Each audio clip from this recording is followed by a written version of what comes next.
Good morning, students. Today I will explain here some more basis of the classification of kingdom Animalia. As you know that in previous class I have explained about the level of body organization. Second is germ layer. Germ layers को भी मैंने explain किया था. Now today I explain here symmetry. Strength,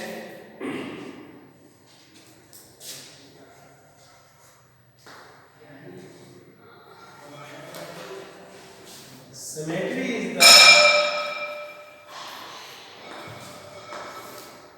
third base of the animal classification. Strength symmetry है क्या? Symmetry का means होता है dividing of any organism into two equal parts. अगर हम किसी भी ऑर्गेनिज्म को दो इक्वल पार्ट्स में डिवाइड कर सकते हैं तो ये प्रोसेस कहलाता है सिमेट्री. जैसे मान लीजिए हम एक एग्जांपल लेते हैं यहाँ पर बटरफ्लाई का. आपने देखा होगा बटरफ्लाई में इस टाइप से विंग्स होते हैं और ये इसकी एंटेनीज होती है और इसकी बॉडी सेगमेंटेड होती है लाइक दिस. तो हम अगर इसकी सिमेट्री देखें तो इसे दो इक्वल हाफ्स में इस टाइप से स्प्लिट किया जा सकता है. तो ये लिविंग बीइंग जो है सिमेट्री को शो कर रहा है. ओके, अब सिमेट्री को जो शो कर रहा है वो सिमेट्रिकल हो गए. अब जो सिमेट्री को शो नहीं करते हैं, जिन एनिमल्स की बॉडी को दो इक्वल पार्ट्स में डिवाइड नहीं किया जा सकता है वो असिमेट्रिकल होते हैं. तो स्टूडेंट यहाँ पर जैसे एग्जाम्पल था कि इस लिविंग बीइंग को मैंने दो इक्वल पार्ट्स में डिवाइड कर दिया, वो भी एक प्लेन से. अगर इस टाइप से इसे डिवाइड करें तो हम इसे इक्वल पार्ट्स में नहीं डिवाइड कर सकते. इस टाइप से इसे डिवाइड कर सकते हैं. Now one more example I explain here. This is the cyclone.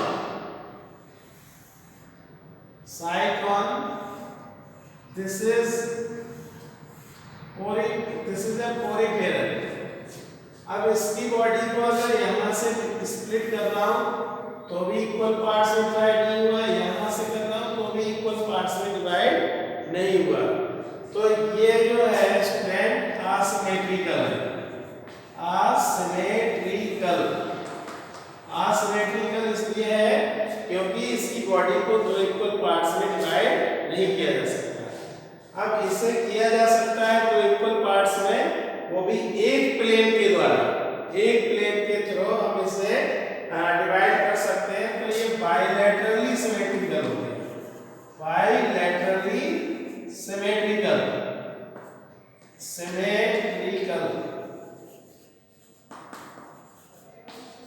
और स्टूडेंट यहाँ पे जो एक one more example I explain here. Suppose that this is the C anemone. Okay.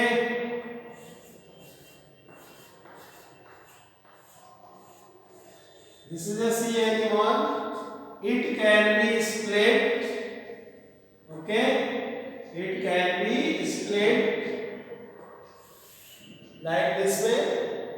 Okay, and तो ये भी एक एग्जांपल है यहाँ पर. इसको अगर हम इस टाइप से भी समझने की कोशिश करें लाइक दिस.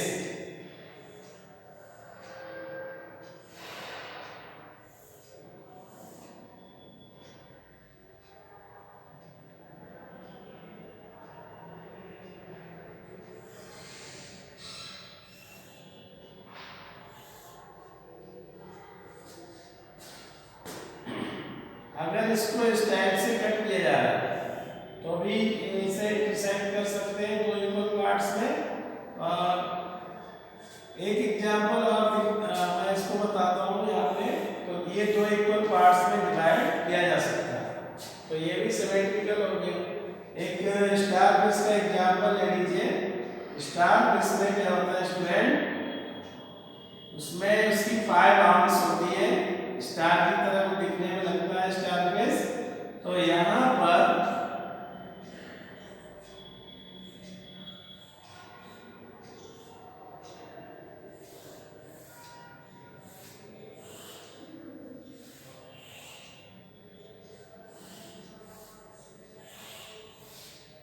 लाइक दिस, इसको डिवाइड कर लेंगे इस टाइप से इक्वल पार्ट्स में। किसी भी प्लेन से हो सकता है, किसी भी प्लेन से अगर कोई किसी एनिमल की बॉडी को अगर हम डिवाइड कर सकते हैं टू इक्वल पार्ट्स में, तो ये सिमेट्री कहलाएगी रेडियली सिमेट्री, और ये एनिमल कहलाएगा रेडियली सिमेट्रिकल।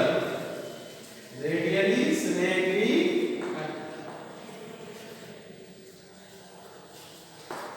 ओके, तो स्ट्रेंड बटरफ्लाई कैसा एग्जांपल है, बाइलेटरली सिमेट्रिकल। और साइक्लोन जो है वो किस टाइप का स्ट्रेंड, असिमेट्रिकल। तो ये बटरफ्लाई हो गया सिमेट्रिकल। और यहाँ पर स्टार फिश एग्जांपल किसका है, रेडियली सिमेट्रिकल। ओके, इसी टाइप से ये जो सी एनिमल है ये भी रेडियली सिमेट्रिकल है, चाहे इसे ऐसे कट करो इस टाइप से, चाहे ऐसे कट करो चाहे ऐसे कट करो, लेकिन ये दो इक्वल पार्ट्स में डिवाइड हो जाएगा। ऐसे ये पैर इस टाइप से समझिए, इसकी बॉडी थोड़ी सी इसकी तरह होती है, एक लैंप की तरह। लैंप को आपने देखी होगी, टेबल जो रूम में लैंप लगी होती है उसी की तरह बॉडी होती है। तो वो लगभग सिलेंड्रिकल होता है इससे, है। तो ऊपर से थोड़ा सा ये वाला पार्ट जो होता है थोड़ा नैरो होता है, नीचे वाला पार्ट थोड़ा सा कैसा होता है, वाइड होता है। लेकिन इसकी बॉडी जो है सिलेंड्रिकल शेप होने की वजह से इसको किसी भी प्लेन से, चाहे इस टाइप से कट कीजिए चाहे इस टाइप से कट कीजिए, दो इक्वल पार्ट्स में डिवाइड हो जाएगी। तो ये भी कैसा एग्जांपल है स्टूडेंट, रेडियली सिमेट्रिकल का। तो रेडियली सिमेट्रिकल में जैसे ये सर्किल है तो ये रेडियली सिमेट्रिकल है। Okay, clear. अब यहाँ पे अगर बात करें ये आइसोसेलेस ट्रायंगल है, आइसोसेलेस ट्रायंगल। ओके, तो इसको क्या है हम इस टाइप से इसको कर सकते हैं। ओके, तो क्या होगा, ये यहाँ पर ये इक्वल इसके है, ठीक है। तो इसको इस टाइप से ही स्प्लिट कर सकते हैं। अगर आप इसको इस तरीके से करने की कोशिश करेंगे तो क्या होगा, ये वाली साइड अलग अलग लेंथ की होगी। तो इसको हम मतलब एक ही प्लेन से केवल इसे डिवाइड कर सकते हैं। ओके, और अगर होता है इक्विलेटरल ट्रायंगल, ओके, तो क्या होता है, इसको इस टाइप से भी स्प्लिट कर लो, इस टाइप से भी स्प्लिट कर लो, इस टाइप से भी स्प्लिट कर लो। तो ये रेडियली है और ये बाइलेटरली है, और स्ट्रेंड ये भी रेडियली है। ओके, क्लियर हुआ बेटा। तो बाइलेटरली में एक ही प्लेन के थ्रू किसी की बॉडी को दो इक्वल पार्ट्स में डिवाइड करना है, तो वो कहलाएगा आपका बाइलेटरली। अगर किसी भी प्लेन से कर पा रहे हैं दो इक्वल पार्ट्स में तो रेडियली, अगर किसी की बॉडी को दो इक्वल पार्ट्स में डिवाइड नहीं कर सकते तो वो कहलाएगा असिमेट्रिकल। ओके, तो स्टूडेंट्स असिमेट्रिकल इस पंक्ति शो करते हैं। ओके, और जो आपके इकाइनोडर्मेट्स होते हैं, इकाइनोडर्मेट्स, ओके, इकाइनोडर्मेट्स और ये सी एनिमोन, ये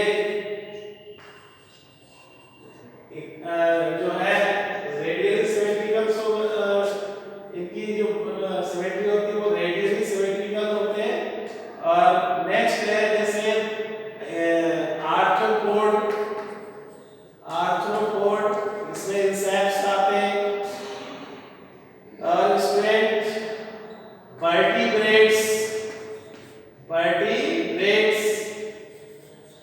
ओके, ये सभी बायलैटरली सिमेट्रिकल होते हैं।